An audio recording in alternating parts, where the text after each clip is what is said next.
अब हम लोग माइक्रो मैक्रो को कंप्लीट करने के बाद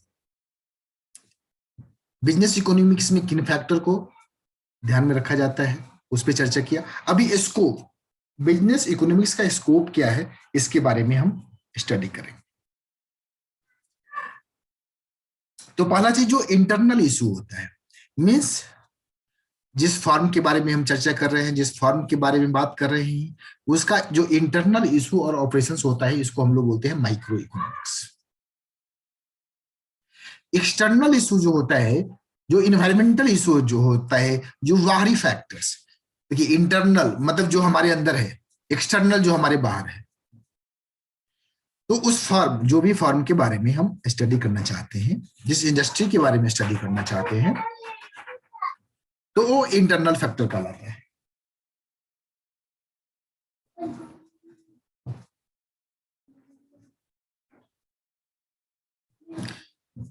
बिजनेस में दो तरह के इशू पाए जाते हैं, two categories of business issue, one is internal and another is external.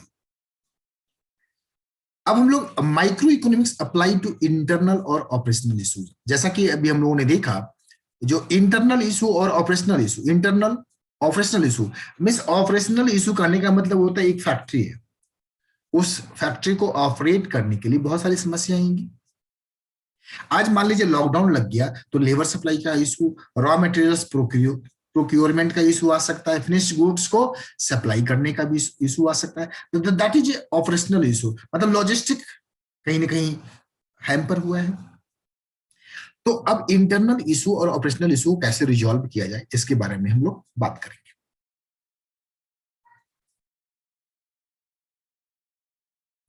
कहता है ऑपरेशनल इशू होता क्या है, ऑल्दो पहले मैं कवर कर चुका हूं, बट आपकी बुक में कह रहा है ऑपरेशनल इशू इंक्लूड करता है। क्या इंक्लूड करता है?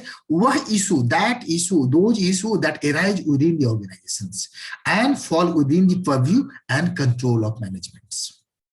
मींस ऐसा इशू जो उस ऑर्गेनाइजेशंस के अंदर में फॉल करता है और उस पे उस ऑर्गेनाइजेशंस का कंट्रोल है,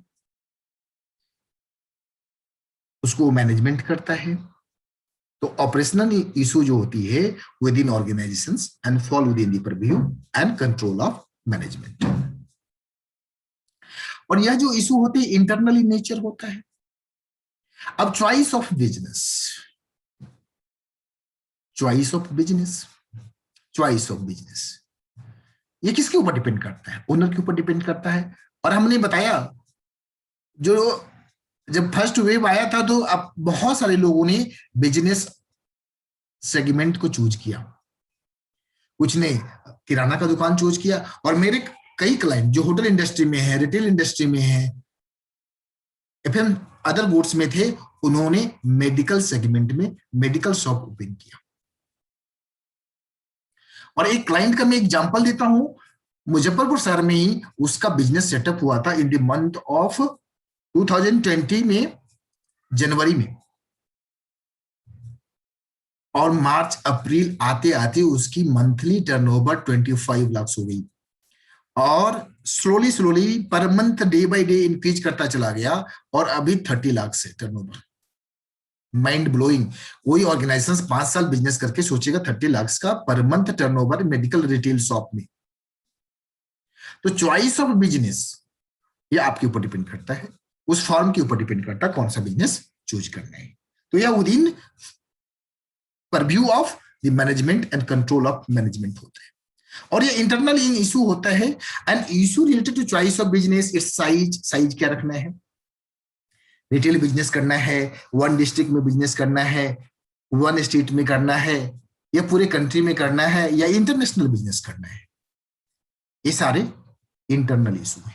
माइक्रो इशूज है, choice of business, size, product decisions, कौन सा प्रोडक्ट का बिजनेस करें, कौन सा टेक्नोलॉजी। आज टेक्नोलॉजी देखिए, हर कोई जो है सो, आज हम मान लीजिए कोचिंग संस्थान में से जुड़े हुए हैं, तो टेक्नोलॉजी का यूज करने लगा। पहले ट्रेडिशनल मोड में क्लासेज होती थी, ट्रेवल करना पड़ता था, स्टूडेंट को भी ट्रेवल करना पड़ता था, टीचर को भी ट्रेवल करना पड़ता था, और आज पॉसिबल नहीं था। मैं दिल्ली में बैठ के आप लोग को टीच कर रहा हूं ड्यू टू टेक्नोलॉजी। और आज अमेजन, फ्लिपकार्ट, मोबाइल ऐप के द्वारा हम लोग बिजनेसमैन डूइंग बिजनेस एंड हम कंज्यूमर अपनी रिक्वायरमेंट को फुलफिल कर रहे हैं। Technology, pricing, sales promotions.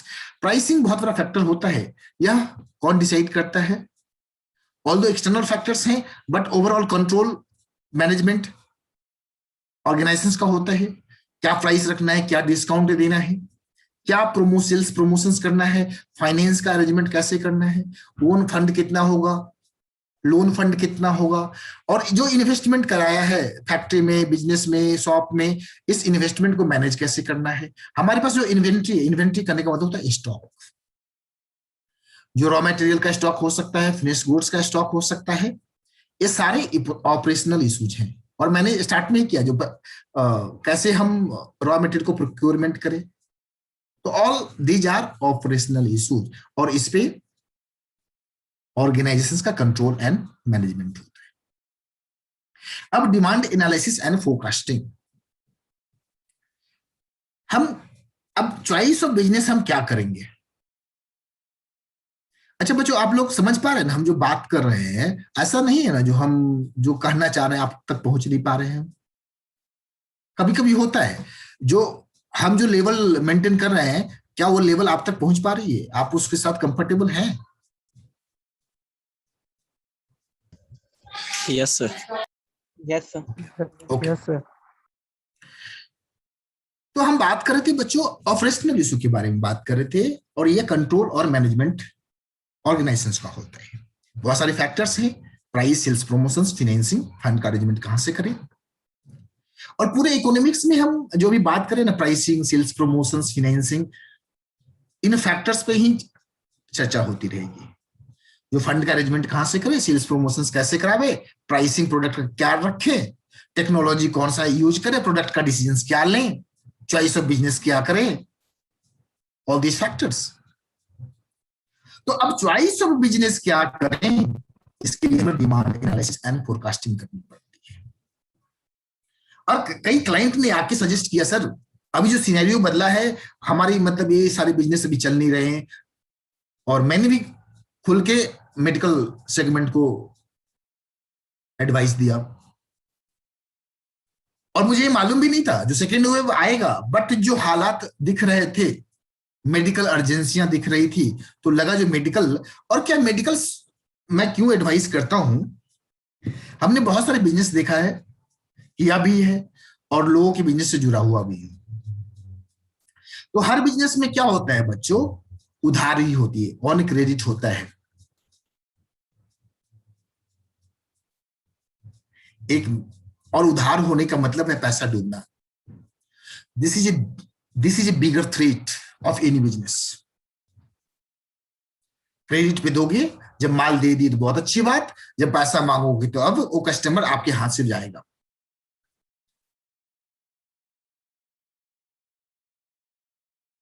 लेकिन मेडिकल सेगमेंट एक ऐसा सेगमेंट मुझे दिखता है, अगर गलत हूं तो आप टोकना मुझे, चाहे वो डॉक्टर साहब का फीस हो, चाहे मेडिकल शॉप पे आप दुकान पर दवाई खरीदने जाते हो। बहुत rare of the rare opportunity ऐसा होता होगा जो आप क्रेडिट पे मेडिसिन वो देता है और आप लेते हैं, नहीं तो मेडिकल सेगमेंट में सारा कैश का धंधा होता है मेरे बच्चों। चाहे डॉक्टर साहब को चिकित्सा में 2 लाख का पेमेंट करना हो, 5 लाख का पेमेंट करना हो, बोलता है पहले आप कैश काउंटर पे इतना रुपये जमा करो, फिर आपके पेशेंट का ऑपरेशन होगा। और मैंने देखा है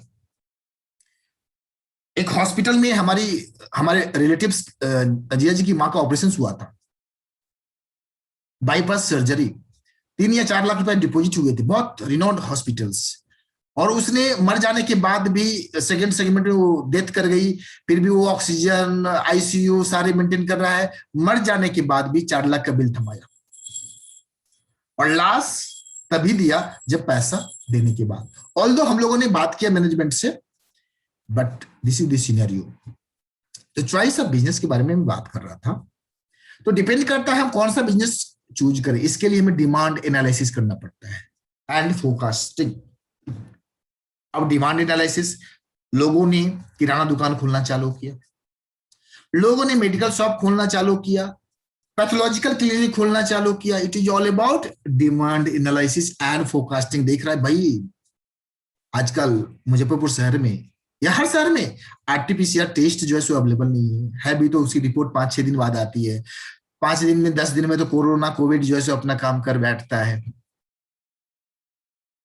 तो this is a great challenge. तो हम कोई भी बिजनेस सेटअप करने के लिए क्या करना पड़ता है? पहला, डिमांड एनालिसिस एंड फोरकास्टिंग। तो हम डिमांड एनालिसिस कैसे करेंगे? Consumer behaviours of consumer.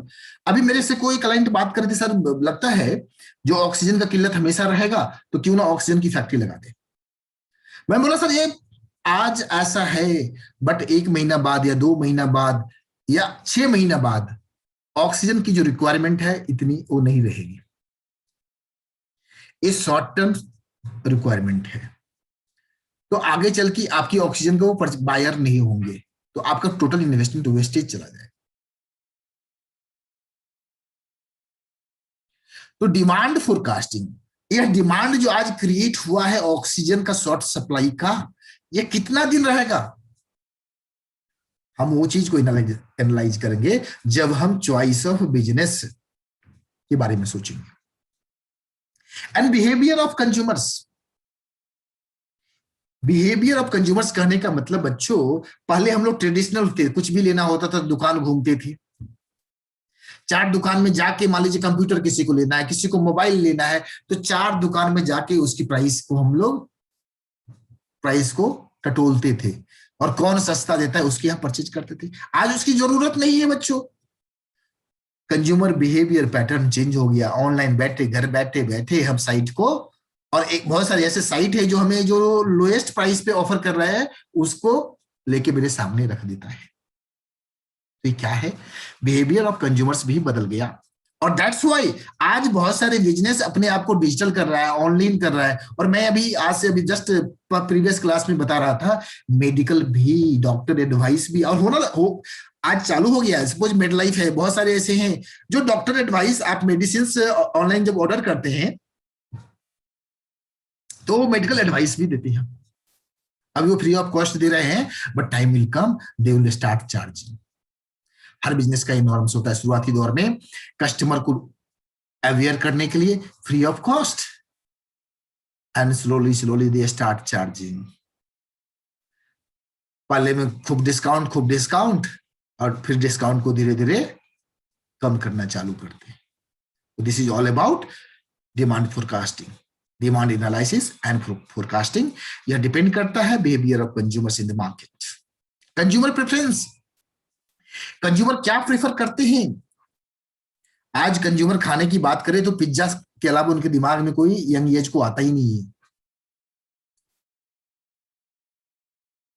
Consumer preference and effect of change in the determinants of demand such as price of the commodity. प्याज का दाम बढ़ जाना, जब पसेरी मार्केट में जब 20 रुपए प्याज होता है तो हम पसेरी में खरीदते हैं, 5 किलो दे दो। लेकिन जैसे 80-90-100 होता है तो बोला है 1 किलो दे दो। जो 1 किलो खरीदने वाला होता है बोलता है 200 ग्राम दे दो, 100 ग्राम दे दो। देखो, तो हम बिहारियों को थोड़ा सा क्या ना, बड़ा बल्क में खरीदने की आदत होती है। तो हमारे यहाँ पे एक ग्रुप है, सब्जी वेजिटेबल्स ग्रुप है, तो सामने में बिल्डिंग के सामने वह बार बार एक ग्रुप बना के रखा है, उसमें मैसेज करता है। तो जब मुझे ऑर्डर करना होता है तो 1 किलो 2 किलो 3 किलो या 4 किलो मारता हूं, लेकिन और जब ऑर्डर प्लेस होता है तो देखते हैं 100 ग्राम 200 ग्राम 500 ग्राम, तो डिपेंड करता है। यहाँ पे मैं कंज्यूमर प्रेफरेंस बता रहा था।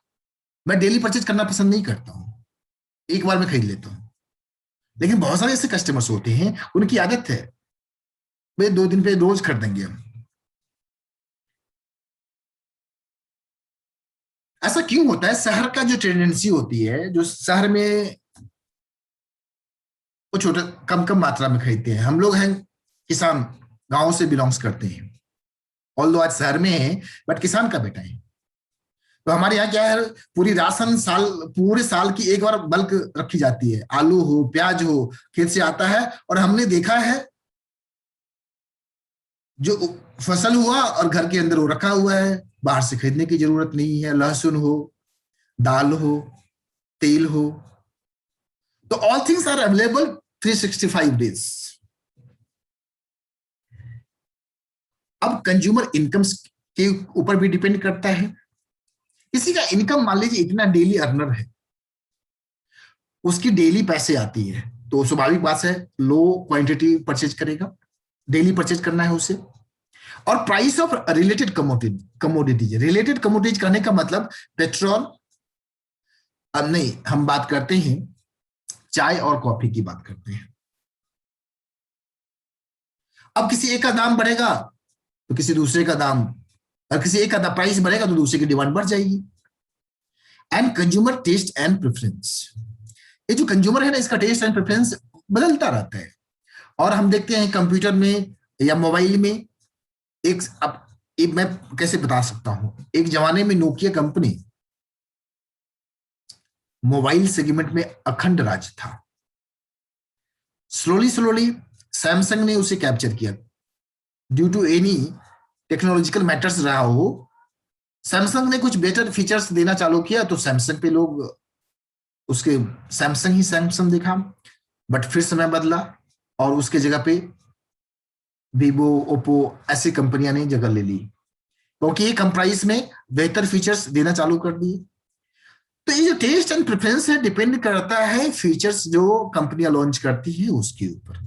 और हम ये डिमांड एनालिसिस करते हैं, फोरकास्टिंग करते हैं, और ये सारे माइक्रो इकोनॉमिक्स फैक्टर्स हैं। ये जो डिमांड फोरकास्टिंग है, डिमांड फोरकास्टिंग के कुछ टेक्निक्स होते हैं। ये demand forecasting the technique of predicting future demand of goods. किसी गुड्स का फ्यूचर में डिमांड क्या होगा, हम डिमांड फोरकास्टिंग के माध्यम से डिटरमाइन करते हैं on the basis of past behaviour of factors which affect demand. Accurate forecasting जो होता है वह पॉसिबल नहीं होता है।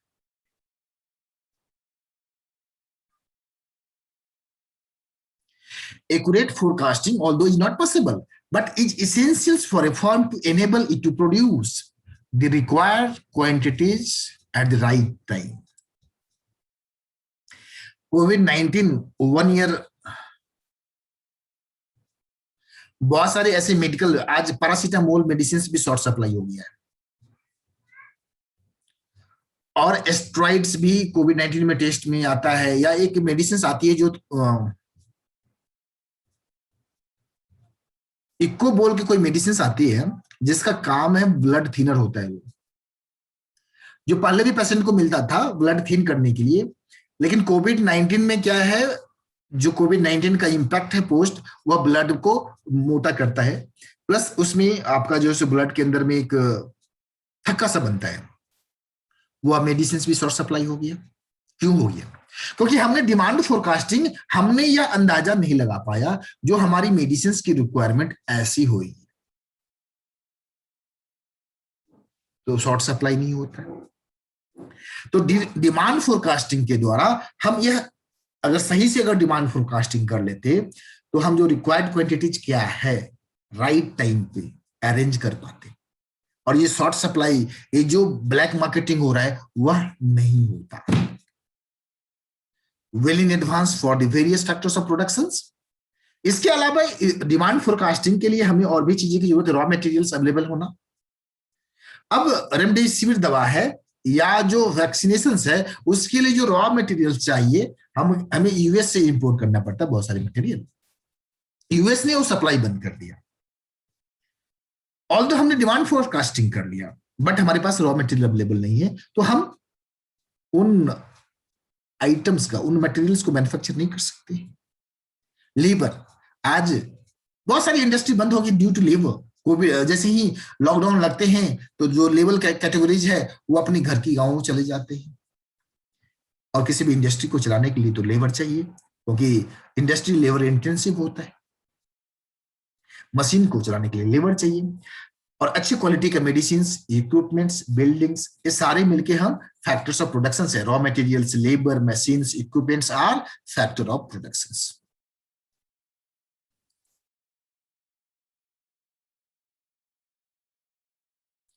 तो बिजनेस इकोनॉमिक्स प्रोवाइड्स करता है मैनेजर का साइंटिफिक टूल्स अब साइंटिफिक टूल्स क्या है, जब हम डिमांड सप्लाई चैप्टर में जाएंगे तो डिमांड फोरकास्टिंग के लिए हमें कौन कौन से टूल्स हैं, क्योंकि अभी यहाँ पे चर्चा करना करेंगे, तो अभी हमें जो इंटरनल माइक्रो के बारे में बात करें उससे हम डेविएट कर जाएंगे। तो अब डिमांड फोरकास्टिंग चैप्टर में जब जाएंगे, सेकंड चैप्टर में, इसके बाद वाले चैप्टर में, तो वहां पे हम स्टडी करेंगे जो डिमांड फोरकास्टिंग करने के लिए हमें क्या क्या टूल्स अवेलेबल है। और ऑब्वियस सी बात है, पास्ट डाटा होगा ही, और फ्यूचर्स में क्या सिनेरियो आने वाला है उसके ऊपर हम डिमांड फोरकास्टिंग करते हैं। और जब हमें डिमांड फोरकास्टिंग हो जाएगा, जो हमें मालूम चल जाएगा जो हमारा जिस बिजनेस को हम करने जा रहे हैं उसकी ये डिमांड है, फिर उसे प्रोडक्शंस करना होगा एंड कॉस्ट एनालिसिस करना होगा।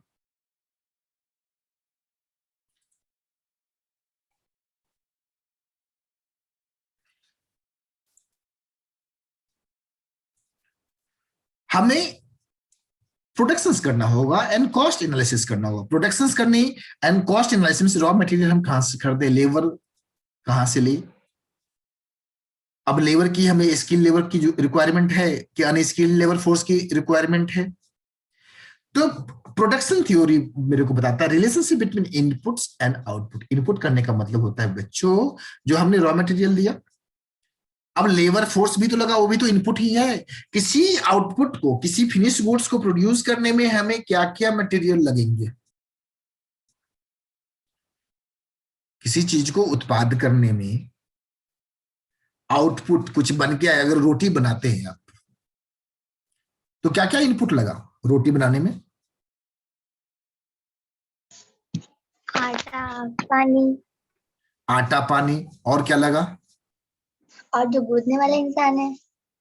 और क्या लगा? बस रोटी बन गया क्या? आप खा लेंगे? नहीं सर, उसके बाद उसे बेलने के लिए सर गैस, गैस चाहिए, तावा चाहिए, मतलब ये सारे रिसोर्स अवेलेबल करना होगा तभी तो ये इनपुट हो रोटी गया। तैयार होती अब रोटी तैयार हो गया, गैस पे आप डाले, तो ये अब रोटी जो बन के आया आउटपुट है। तो इनपुट समझ गए, किसी भी प्रोडक्ट को फिनिश्ड गुड्स जो बनती है उससे पहले उसकी बहुत सारे इनपुट की रिक्वायरमेंट होती है, लेबर की, रॉ मटेरियल्स की, मशीन की भी जरूरत पड़ती है। अभी यहाँ पे तो गैस सिलेंडर चाहिए था ना आपको, एक गैस सिलेंडर तो मशीन है ना। है। अब बिजनेस इकोनॉमिक्स है to decide the optimum size of output. अब क्या आउटपुट करना है, रोटी मान लीजिए कितनी बनानी है आपको, तो अक्सर घर में कभी कभी होता है, जब नॉर्मल है तो ठीक है, लेकिन कभी कभी कोई फंक्शंस होता है और दिन में कुछ हेवी खाना बनता है, तो रात को पूछा जाता है जो आप कितनी रोटी खाएंगे, कितनी रोटी खाएंगे। ये कभी कभी एनालिसिस होता है। Yes sir. तो क्या कितना रोटी बनाए, optimum size of the output क्या हो, मीन्स कितना रोटी बनाए जिससे कल के लिए बचे नहीं, बर्बाद ना हो, प्लस घर के सदस्य भूखे भी ना रहे। इसी को बोलते हैं ऑप्टिमम साइज।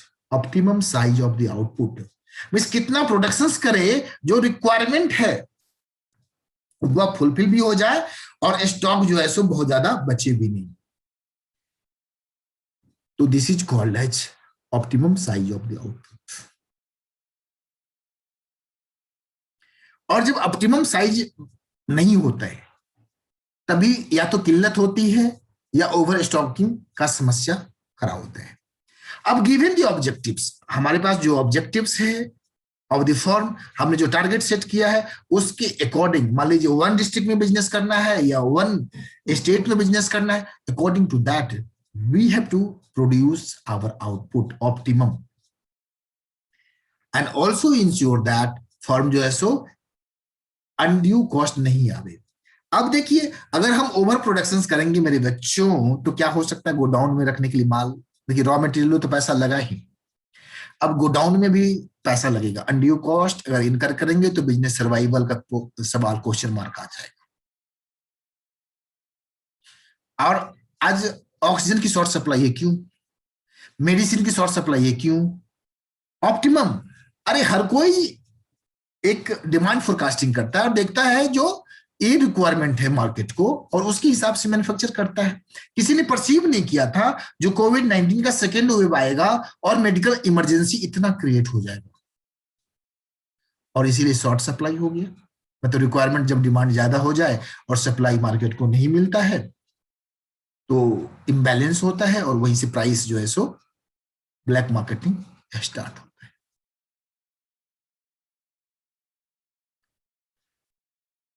तो अगर हम प्रोडक्शंस करने जा रहे हैं तो हमें ध्यान देना होगा जो अनड्यू कॉस्ट, मतलब कुछ भी ऐसा कॉस्ट एक्स्ट्रा नहीं इनकर हो जाए जो अल्टीमेट टू कंज्यूमर को बियर करना है। अगर आपका प्रोडक्ट महंगा हो जाएगा तो कस्टमर परचेज नहीं करेगा, अनड्यू कॉस्ट। अब प्रोडक्शन एनालिसिस जो हम करते हैं यह इनेबल करता है appropriate technology and selections of list appropriate technology।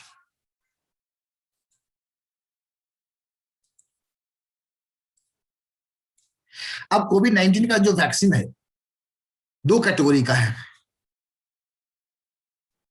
तो हर कोई ने अपने अपने टेक्नोलॉजी से बनाया है। और selections of list cost input mix to achieve technically efficient way of producing output. Means हमें क्या करना है, कॉस्ट इनपुट मिक्स, ऐसा इनपुट हमने बात किया शुरू में, क्यों बताया, रोटी बनाने में जो जो इनपुट लगाया, तो हमारा टारगेट क्या होना चाहिए, जो हर कोई, मतलब चूल्हे को हम पहले से जलाकर नहीं छू रहे, जो गैस की बर्बादी हो जाए। अक्सर घर में देखा जाता है गैस जल रहा है और रोटी तवे पे हम बेल रहे हैं, तो वहां पे एनर्जी का जो है सो वेस्टेज हो रहा है। तो एक बिजनेस में भी, एक घर में भी इस बात को ध्यान देने की जरूरत होती है जो वेस्टेज नहीं हो।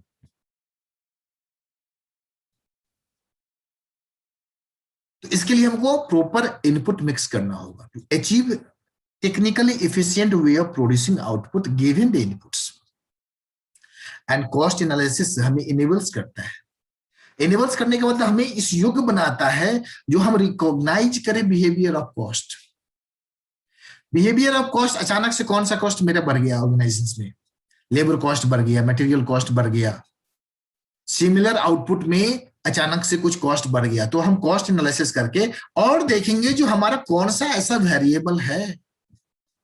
मान लीजिए रोटी बनाने में कई वेरिएबल लगे ना, आटा लगा, पानी लगा, गैस लगा, मेहनत भी लगा। अगर रोटी, अगर हम पाव रोटी की बात कर लें तो बिजनेस में कन्वर्ट हो गया, या रेस्टोरेंट में अगर रोटी बन रहा है तो वहां भी बिजनेस है, इकोनॉमिक एक्टिविटीज। तो recognise the behaviour of cost. और यहाँ पे time period and size of plant change. अब टाइम पीरियड, अगर मुझे कुछ इन बेटर टेक्नोलॉजी लगाना है तो क्या टाइम लगेगा। मान लीजिए ऑक्सीजन की अगर प्रोडक्शन की यूनिट लगानी है तो कितना टाइम फ्रेम में हम प्रोडक्टिव हो जाएंगे, ये बात करती है। अब क्या साइज रखे, कितना प्रोडक्शन करे, यह हम production and cost benefit analysis में इस बातों को एनालाइज करते हैं। और मैं भी इससे पहले वाले टॉपिक में ही बात कर रहा था, इन्वेंट्री मैनेजमेंट। भैया रॉ मटेरियल को, हम रॉ मटेरियल इतना रखना है जिससे हमें फैक्ट्री प्रॉपर चले, ज्यादा भी नहीं लेना है। अगर हम ज्यादा रॉ मटेरियल खरीद लेते हैं तो पैसा लग जाएगा, उसे रखने की समस्या आएगी, उसके मैनेजमेंट, क्योंकि रॉ मटेरियल अगर रखते हैं हम तो प्रॉपर रखना होगा और वेस्टेज होने का भी डर होता है। और हम जब फिनिश गुड्स है उसको भी हम प्रॉपर गोडाउन में रखेंगे, और उस गोडाउन में रखने के लिए हमें स्पेस चाहिए, फिर इस गोडाउन को मैनेज करने के लिए हमें सिक्योरिटी चाहिए। तो इन्वेंट्री मैनेजमेंट थ्योरी भी हमें बताता है मिनिमाइज करने के लिए cost, managing the inventory in the form of work in progress. अब वर्क इन प्रोग्रेस मेरा कितना होना चाहिए, रॉ मटेरियल्स कितना होना चाहिए, फिनिश गुड्स कितना होना चाहिए, और ये इस बात को तय करता है किसी भी प्रॉफिटेबिलिटी ऑफ द फॉर्म। अगर आप ज्यादा रॉ मटेरियल परचेज करके रख लिए तो आपकी पैसा लग गया ना, उस पर तो इंटरेस्ट लग रहा है ना। कोई भी पैसा फ्री नहीं होता है, बिजनेस का हर पैसा ब्याज का पैसा होता है, या उस पैसे को कहीं और यूज किया जाता तो उस पर कमाई होता। तो इन्वेंट्री पॉलिसी एंड मैनेजमेंट भी हम इकोनॉमिक्स के माध्यम से इस बात को डिटरमाइन करते हैं। एक EOQ फॉर्मूला है, इकोनॉमिक ऑर्डर क्वांटिटी। हम कब रॉ मटेरियल्स का ऑर्डर पर प्लेस करें, कितना हम फिनिश गुड्स मेंटेन करें, जो ऑप्टिमम कहलाएगा। इसके लिए बहुत सारे टेक्निक्स हैं, टूल्स हैं। एक ABC एनालिसिस कहा जाता है। इसके बाद सिंपल सिमुलेशन एक्सरसाइज है, जैसे मैथमेटिकल मॉडल्स होता है। आप लोगों ने देखा होगा इन्वेंट्री मैनेजमेंट करने, जब कॉस्टिंग में, अगर अभी आप कॉस्टिंग पढ़े हैं तो अच्छी बात है, नहीं तो कॉस्ट में हम लोग पढ़ते हैं इन्वेंट्री मैनेजमेंट करने के कैसे मैनेजमेंट किया जाता है, इन्वेंट्री को कैसे हम मेंटेन करें। तो अभी हम लोगों ने देखा इन्वेंट्री मैनेजमेंट। अब market structures and pricing. Market structures, हम किस इन्वायरमेंट में काम कर रहे हैं, कौन सी मार्केट में काम कर रहे हैं, वो फैक्टर्स होता है। मार्केट का स्ट्रक्चर्स क्या है, और मार्केट हमें इंफॉर्मेशन प्रोवाइड करता है, और उसमें कैसा कंपटीशन है। एक समय में हॉस्पिटल इंडस्ट्री में बहुत कंपटीशन था, पेशेंट नहीं होते थे, और पेशेंट का ब्रोकरेज होता था, हर हॉस्पिटल अपना दलाल लगा के। लेकिन आज पेशेंट इतने हैं, उनको बेड नहीं मिल रहे हैं, तो कंपटीशन खत्म हो गया है। तो market structures and pricing policies, तो this helps in determining the degree of market power. अब कंपटीशन जिस हिसाब का होगा, उसके हिसाब से आपकी मार्केट पावर होगी। And ability to determine price, आज क्या है, हॉस्पिटल में बेड अवेलेबल नहीं है, तो ये लोग अपने हिसाब से प्राइस डिटरमाइन कर रहे हैं, क्योंकि कंपटीशन खत्म हो गया, इससे ज्यादा डिमांड हो गया, तो उसके हिसाब से मार्केट डिक्टेट करने लगा। और फर्म जो है सो कमांड्स एंड द स्ट्रेटजी, आज मेडिसिन की हो या हॉस्पिटल की हो, और कुछ या एम्बुलेंस की हो, ये क्या हो रहा है, ब्लैक मार्केटिंग हो रहा है। Which the firm commands and the strategy to be followed in market management under the given competitive conditions such as product design and marketing. Price theory जो होता है, explain how prices are determined under different kinds of market conditions and assist the firm in framing suitable price policy. अब हमें price policy क्या रखनी है, या इस बात पे डिपेंड करता है market structures and pricing policy. अब रिसोर्स एलोकेशंस, हमारे पास जो रिसोर्स होते हैं वह लिमिटेड है, लाइक जो भी इंफ्रास्ट्रक्चर्स है। तो अब हमें रिसोर्स को कैसे एलोकेट करें जो ऑप्टिमम प्रॉफिट मैक्सिमाइजेशन हो। तो इसके लिए हम एडवांस टूल जैसे लीनियर प्रोग्रामिंग, देखिए अभी आपको सिर्फ टूल समझना है। लीनियर प्रोग्रामिंग क्या होता है, जब आप स्टैट्स कंप्लीट हो जाएंगे तो वहां पे लीनियर प्रोग्रामिंग आपको सिखाया जाए। और अगर अभी मैं लीनियर प्रोग्रामिंग सिखाना चालू कर दूं तो पता चलेगा इकोनॉमिक्स अपना जगह पे रुक सा गया। तो लीनियर प्रोग्रामिंग क्या होता है, रेस्पेक्टिव क्लास में आप वो सीखेंगे। और ऑल्दो अगर स्टैट वगैरह पढ़ के आए होंगे तो linear programming enables the firm to arrive at the best course of actions for optimum utilization of available resources. तो लीनियर प्रोग्रामिंग टूल्स है, वहां से हम लोग best course of actions choose करते हैं। तो inventory management, market structures and pricing, resource allocations, theory of capital and investment. जैसा कि जानते हैं कैपिटल हर बिजनेसमैन के पास लिमिटेड होता है, और डिपेंड करता है हमारे बिजनेस में कौन सा कैपिटल लगेगा, कितना कैपिटल लगना है, उसी के हिसाब से हम चॉइस ऑफ बिजनेस करते हैं, या पार्टनरशिप करें, या प्रोप्राइटरशिप करें, या कंपनी करे। तो कैपिटल का नीड्स एंड इन्वेस्टमेंट डिसीजंस। अगर प्रॉफिट को मैक्सिमाइज करना है तो firm has to carefully evaluate its investment decisions and carry out a sensible policy of capital allocations. Capital का एलोकेशंस कैसे करें, जो कैपिटल अवेलेबल है बिजनेस के पास उसको कैसे एलोकेट करें। And theory related to capital and investment provides scientific criteria for choice of investment projects. और एक कैपिटल इन्वेस्टमेंट के लिए कैपिटल बजटिंग, कैपिटल बजटिंग में यह सिखाया जाता है, जो अगर आप अगर 5 लाख का कैपिटल लगाते हो और बहुत सारे बिजनेस अवेलेबल ऑप्शंस हैं, तो उस पर क्या रिटर्न आता है, जिसपे ज्यादा रिटर्न आता है वहां पे इन्वेस्टमेंट किया जाता है। तो कैपिटल और investment decisions, a theory related to capital and investment provides scientific criteria for choice of investment projects and assessment of the efficiency of capital. Business economics supports decisions making on allocations of scarce capital among competitive use of funds. तो theory of capital and investment decisions, यहाँ पे हम लोग capital budgeting के माध्यम से इस चीजों को तय करते हैं, जो हम कैपिटल कौन सा बिजनेस में इन्वेस्ट करें। अब इसके बाद आता है प्रॉफिट एनालिसिस।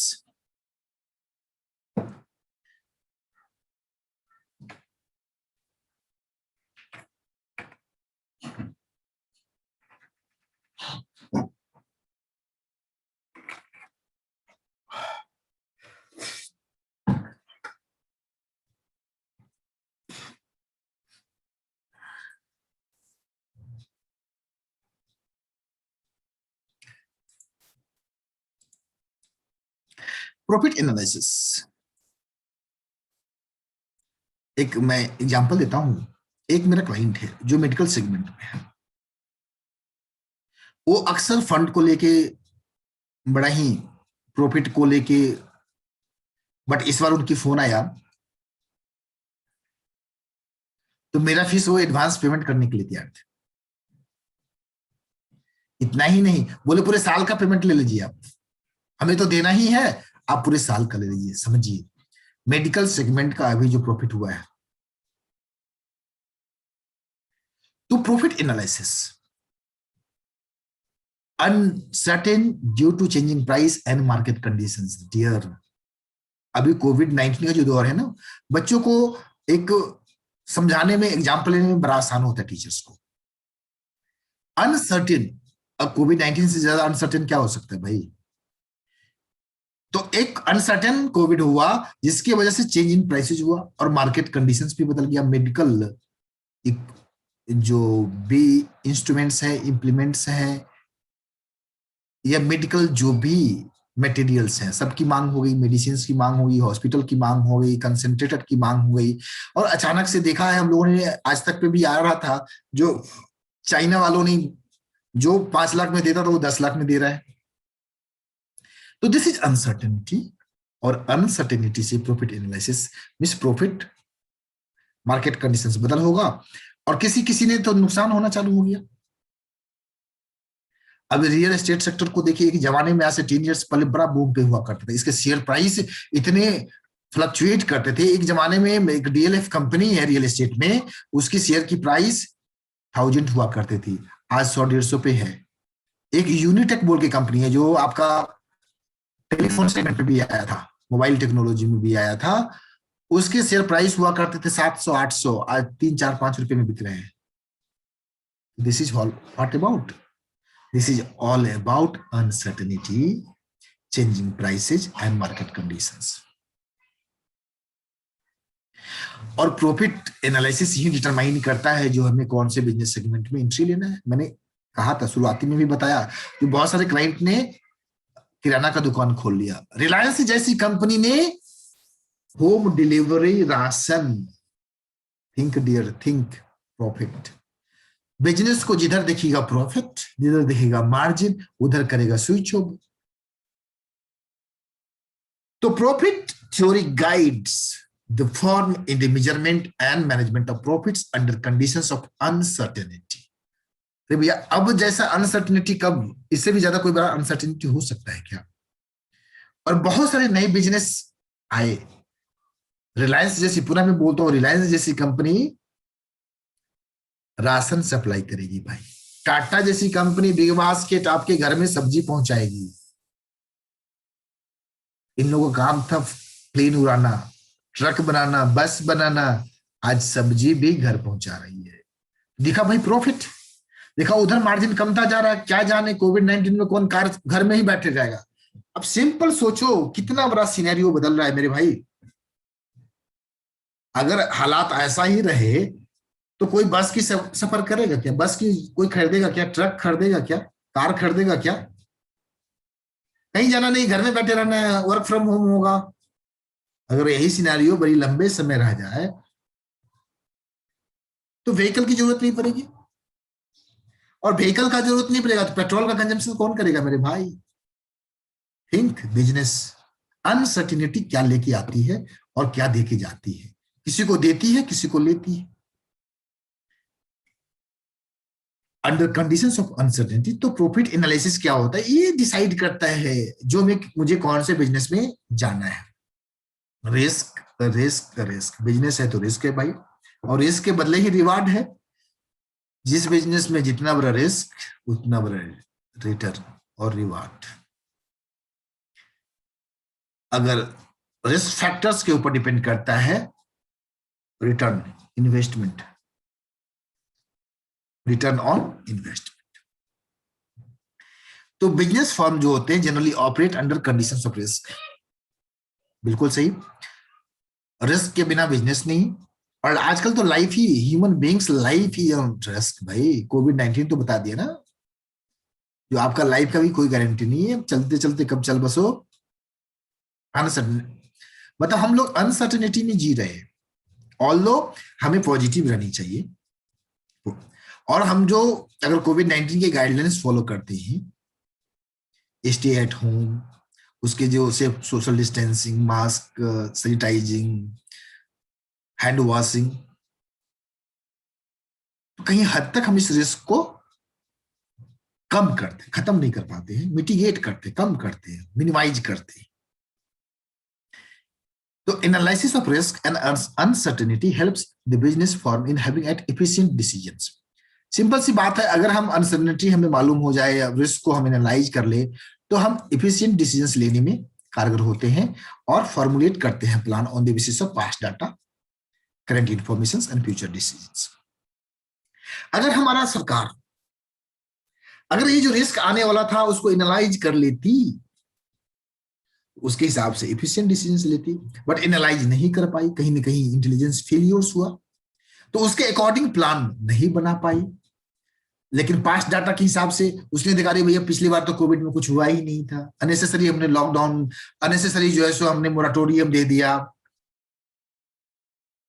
लेकिन करंट जो सिनेरियो था मार्च के महीने में, जिस हिसाब से केसेज स्ट्रेन बढ़ रहे थे और बातें आ रही थी, और इंडिया में प्रवेश लेने से पहले यह मीडिया में रिपोर्टिंग हुआ था, जो यूके में अब जो आ रहा है स्ट्रेन वह ज्यादा पावरफुल है।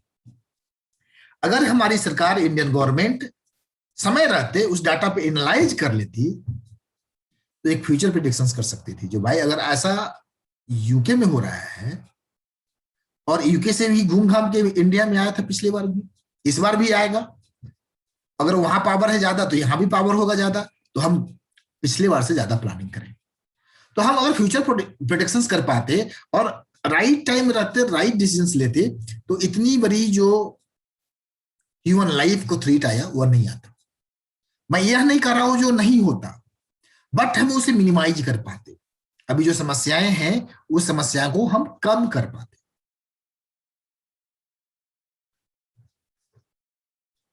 आज के लिए इतना ही। Okay, thank you.